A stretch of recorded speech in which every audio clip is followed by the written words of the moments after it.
So good morning dear students.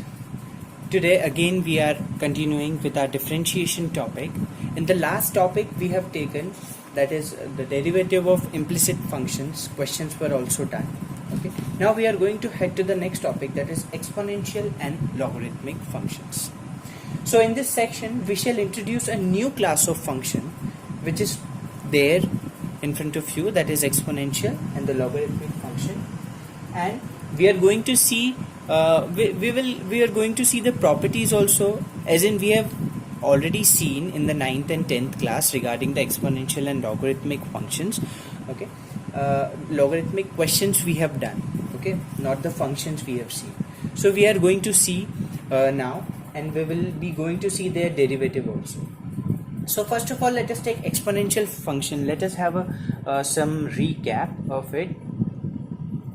So this exponential function, I'm taking y is equal to let us take fx. Fx is equal to a to the power x. Okay, we are taking the function fx is equal to a to the power x. So this is called the exponential function because you have some exponent power. Okay, that is why it is called the exponential function. Now if we see what is the graph of this one, so the graph of this function goes strictly increasing when your this is fx is equal to a to the power x when your a is greater than 1, and when your a is less than 1 then it goes in strictly decreasing form. Okay, that is fx is equal to a to the power x where a is less than 1, okay, but greater than 0. So you have to remember its property that the domain of this function is full real number and the range of this function is from 0 to infinite, and it is strictly increasing function. Okay, so this is you have like mostly seen e to the power x as exponential function. So this is nothing. If we write in place of a, if we write e, then also you can understand, there's no problem in it. You can write e in place of a. Okay, this is a constant, okay, and its value is approximately is equal to 2.71828. okay, so this is what about exponential function. Now let us come to the let us understand logarithmic function. To understand this function, I'm considering we can consider the exponential function first. So let us consider x is equal to e to the power y. Okay, so what do we mean by this one? X is equal to e to the power y. This is the exponential function. What are the properties of this function? We have seen right now. It is strictly increasing when your e is greater than 1, and it is strictly decreasing when your e is less than 1. So what can we say? This is a 1-1 function. Okay, 1-1 function, and what we know the property of 1-1 function, if any function is a 1-1, it can be invertible. In inverse trigonometric function we have seen that all the trigonometric functions, they are 1-1 functions, so they can be invertible. Hence here also your exponential function is 1-1 function, they can be inverted. Now on inverting, if you invert this function, whatever the function you get, that is only the logarithmic function with base e, and which can be denoted by the symbol log x to the power e. Okay, so what we can understand from here, if we have x is equal to e to the power y, then your y is equal to log x to the base e. Okay, on inverting this exponential function. Or you can understand that like this, taking log both the sides. If you take log both the sides, then you are left with, you have to take natural logarithm, that means with base e. Now what will happen according to this identity? We know one identity of log, that log m to the power n is what? N log m. So this y will come down, so it will be y log e to the base e. Now we know that log e to the base e, log a to the base a, log b to the base b, this becomes 1. So the value of this function, this thing is 1. So your y is equal to log x to the base e. Like this we got. So this is some explanation of logarithmic function. Now what you have to do, you need to remember all the exponential identities and the logarithmic identities, or we call it as a the things which you have seen in the previous class, no? Like exponential a to the power 0 is equal to 1, a to the power m into a to the power n is equal to 1, a to the power x whole power y will be a to the power x into y. Similarly for log, you have learned that log 1 is 0, okay, and log m into n is log m plus log n. Log x upon y is equal to log x minus log y. Log x to the power this m to the power n is n log m.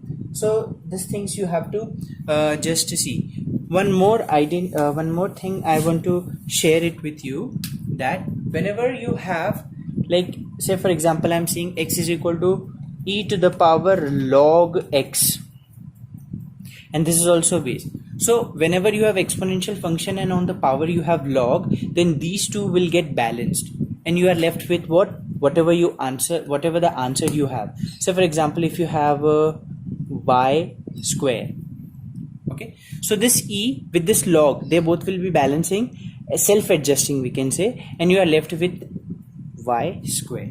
Similarly, if you have say for example y is equal to e to the power log bracket x plus y, so they too will be self-adjusting. You are left with whatever the base of log you have, x plus y. Now see, I'm doing one short experiment. If you are watching this video, then try to give me 5 thumbs up so that I can see you are seriously watching this video or not. This is one short experiment to just see whether you are serious or not. Okay, don't tell your friend that I told to just do this thing. Okay, be genuine, be honest with your work. You only give me 5 thumbs up on like WhatsApp, okay, so that I can understand you are seeing this video seriously or not. Okay, after seeing the explanation of exponential and logarithmic function, let us come to some important limits which we are going to see in our questions. Okay, the 7 are the important limits which you have to remember. First of all, that is limit when x tends to 0. This can be 0 plus also and 0 minus also. For both the limits, your 1 upon x does not exist. Okay, limit when your x tends to infinity, then 1 upon x will give you 0. 1 upon 0 is what? Infinite 0, because if 1 upon 0 is infinite, does not exist, then 1 upon infinite will also be 0. When your limit x tends to infinite, bracket 1 plus 1 upon x to the power x, you will get e as an answer, e to the power 1. Okay, similarly here also 1 plus x whole power 1 upon x, you will get e as an answer. This is a constant value. I told you this is approximately 2.8, that is approximately 2.71828. okay, so again fifth one, limit x tends to 0, log 1 plus x upon x, you will get 1 as an answer.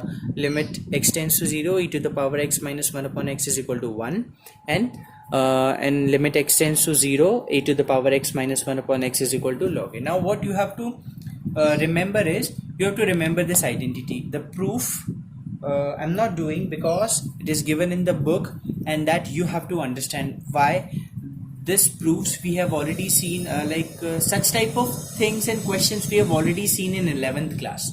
So the proof is slightly easy for you to understand. Okay, now I'm directly doing the question of these topics. Okay, let us take this example. We are going to do limit x tends to infinite 1 upon 1 minus x the whole square. Now if you see that what could be the next step of the solution, it could be nothing but we can just open this bracket. But why we need to do that? It is very clearly seen from here that you have x tends to infinity, and this is a rational function where 1 upon 1 minus x the whole square. So even if you put x is equal to infinity, that will be 1 upon infinity, and finally our answer will be 0. So this is one short example we have seen. Okay, let us take this question. Limit x tends to 0, e to the power 5x minus 1 upon x. So, what 7 important limits we have seen? We need to match one of the limit in this question. So, as you see that limit x tends to 0, e to the power x minus 1 upon x is equal to 1. This limit is matching with our result. We don't need to do proof why this is equal to 1, that is given in the book.